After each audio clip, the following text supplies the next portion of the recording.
Hello everyone, welcome into our latest frozen pizza review video. Today, our very first Tombstone pizza to review. These are pretty much under $5 available anywhere frozen pizzas are sold throughout America. Tombstone is a creation of Nestle Corporation. Nestle manufactures these in Solon, Ohio. I mention where they're made because you might find out many of your favorite brands are all coming out of the same exact factory if you pay attention to where they're made. I don't expect this to be more than average. I expect a 5 out of 10 on these. These are your standard boilerplate, homogenized, everywhere is the same kind of frozen pizzas. They get the job done if you're not too picky. I don't expect anything like this to be even considered possible to be a 10. The good news is, I know a secret.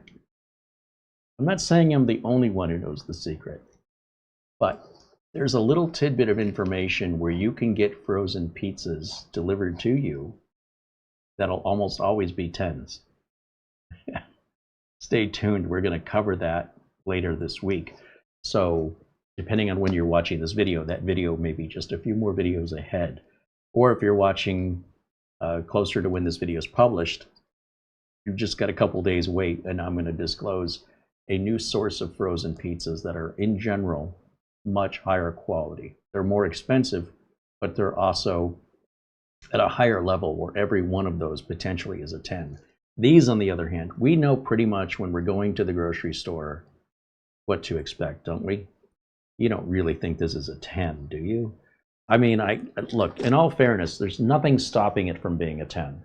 My mind is not closed to the idea, but my expectations are adjusted so that it doesn't destroy me emotionally that I didn't get a 10. Generally speaking, at under $5, you're not likely going to receive a high-scoring pizza. Not that just because you paid more doesn't make it taste better, but usually tasting better as a result of fresher, more expensive ingredients. And these things all add up. So I don't expect higher quality ingredients to come at the same price. But I'm always welcome to be surprised in a positive way, and I would love to be proven wrong on this today. Now this, we'll open it up here and take a quick look. This wants the oven at 400 degrees instead of 425, which is a little unusual. Otherwise, cook it straight on the oven rack. And let's see what it looks like.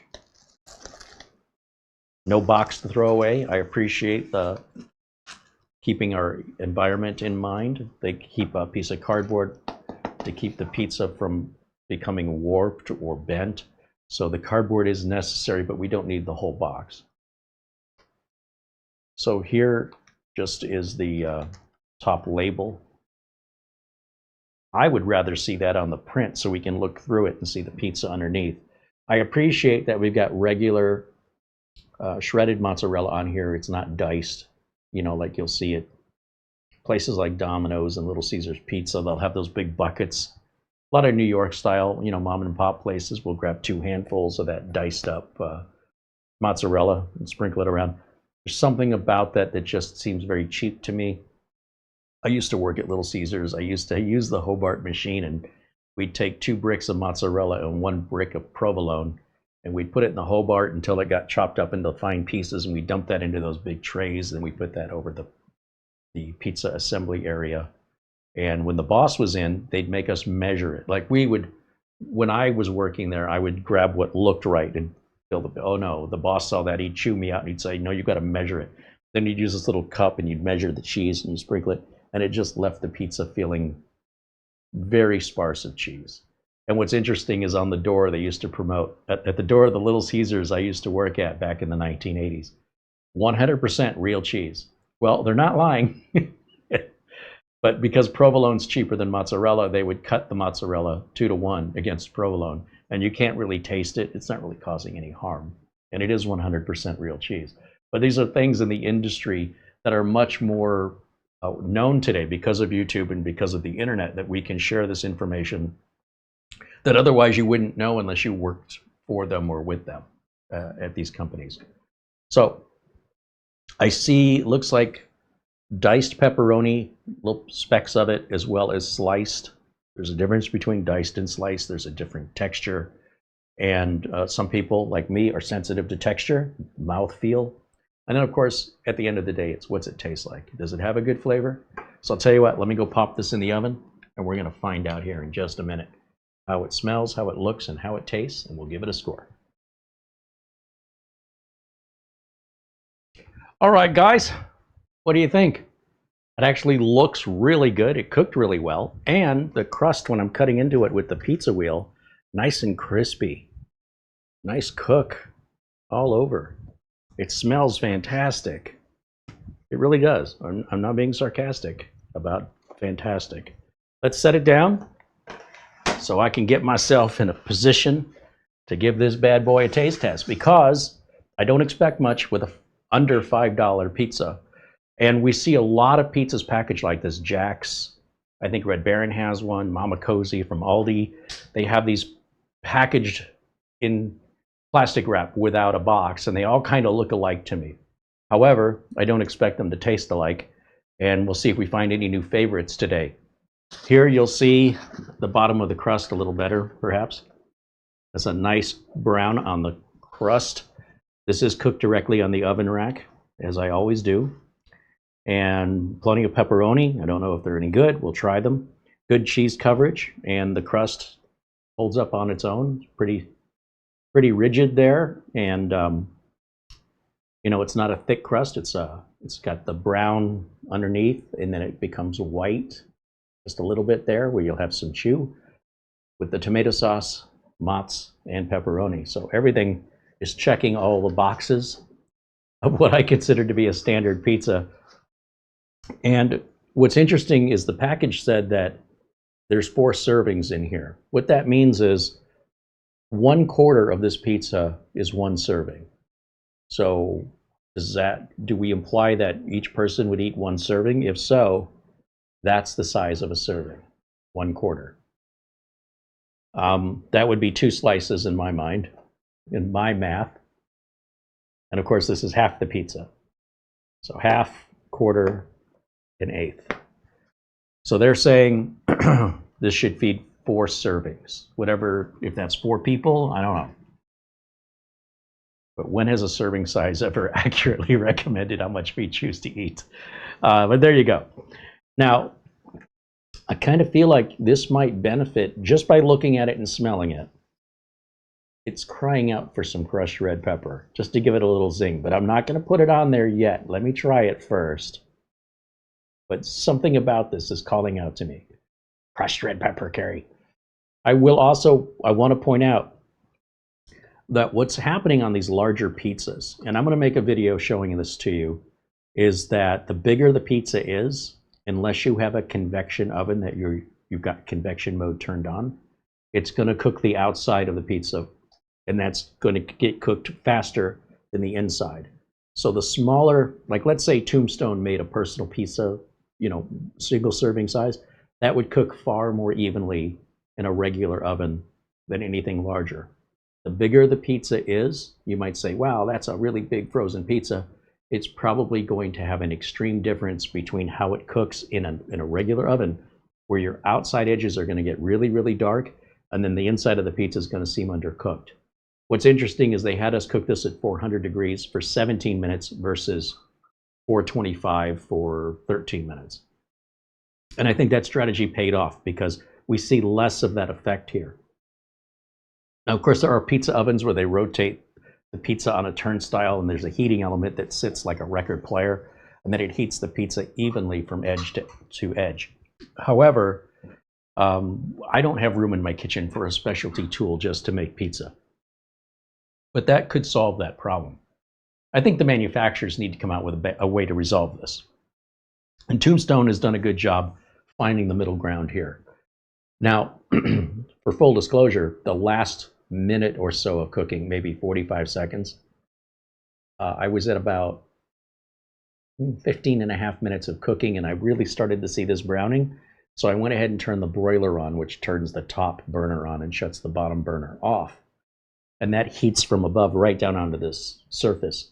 And that's what gave me the browned cheese that you've got to keep an eye on it, because it'll turn this to charcoal quickly with the broiler. So just a finishing touch if you so desire, consider that option as one to explore for your personal preferences. Enough talking, more chewing. Take a look and see. Looks like we're going to have a pepperoni in practically every bite. Good cheese coverage. As I mentioned, sturdy crust. Here we go, Tombstone. I hope this isn't going to be my tombstone.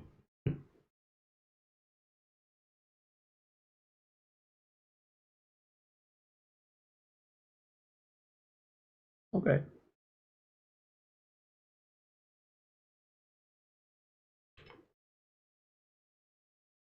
Okay.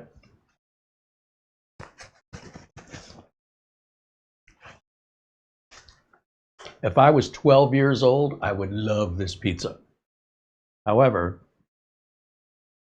the textures are dead on. They did a great job. The pepperoni, let me just try one single.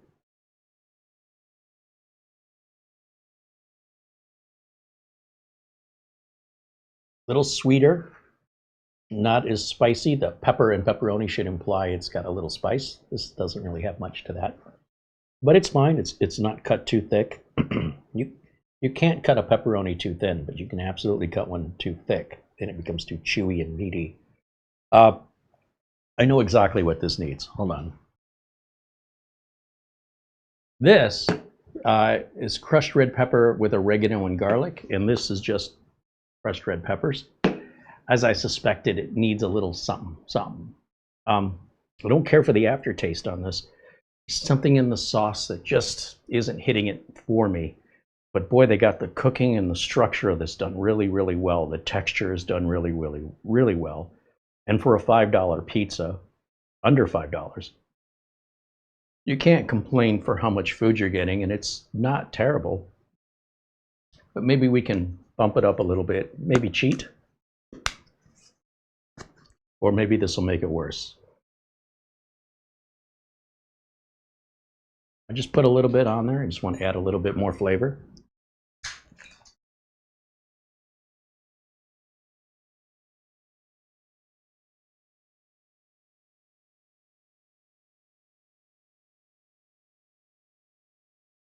Not hurting.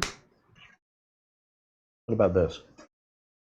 Let me stick with my original idea.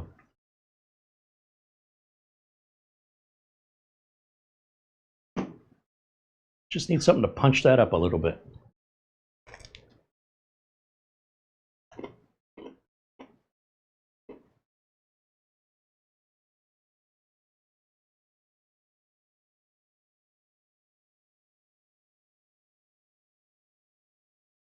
Yeah. Boy, I called it. I nailed it. So much better with the red pepper. I can't replace the sauce on the pizza, you know, so the best we can do is try and add it on top of the pizza to make up for what should have been in the sauce. And if it were me making it, it does make it a little punchy without too much heat. You know, a little bit goes a long way on this stuff. That being said, their cook time, the texture, they're tens. They absolutely have, they've nailed the cook time. They have nailed the texture of the pizza, but the flavor of it, it's unfortunately, it's about a 5, maybe a 6. Let's call it 5.7. Yeah, 5.7 is going to be my score on this. If this was served at a house party, I'd have a slice or two, but I wouldn't gorge on it. It wouldn't be something that I was afraid of leaving the table before it was all gone. You know what I mean? Like hovering around it. Trust me, there's been some food at parties where you're like, I'm not leaving too far from this tray. But it's not bad. I would say as a child, this would be fantastic. This would be very, very good compared to the Totino's pizzas I was eating. This is a big step up from that. But as an adult, it's a little too generic. Like nothing about it tastes special. If you blindfolded me and had me taste this and said, can you guess the pizza? I'll bet you I could guess some of our number 10s selections, our 10 out of 10 scoring pizzas. I bet you could blindfold me and not tell me, and I could tell you what it is. But these pizzas, these $5, you know, generic DiGiorno, Red Baron, Tombstone, Jack's, Probably wouldn't be able to tell one from the other. They're different tasting, but they're at the same level of taste. That said, a pretty good overall value for under $5, but it depends why you're eating. If you're just trying to get full for as cheap as possible, then it's fine. But if you want is a memorable experience that you're going to talk about later, it's not this. So with that, that's my final score, and we're working on the next frozen pizza coming up real soon, and I hope you check it out. In the meantime, be sure and check out our other pizza reviews, and we'll continue to bring you new content nearly daily until I run out of frozen pizzas to review. So there's a big mountain ahead of me. So I hope you stay subscribed. If you're not, please hit the subscribe button. If you like the content, hit the like button. If you disagree with my reviews and you have different taste preferences, let me know. And if there's one you want me to try, a frozen pizza, please let me know. If we can get it, we'd love to try it. We'd love hearing back from the community. Let us know your thoughts and your favorites. Until next time, bye for now.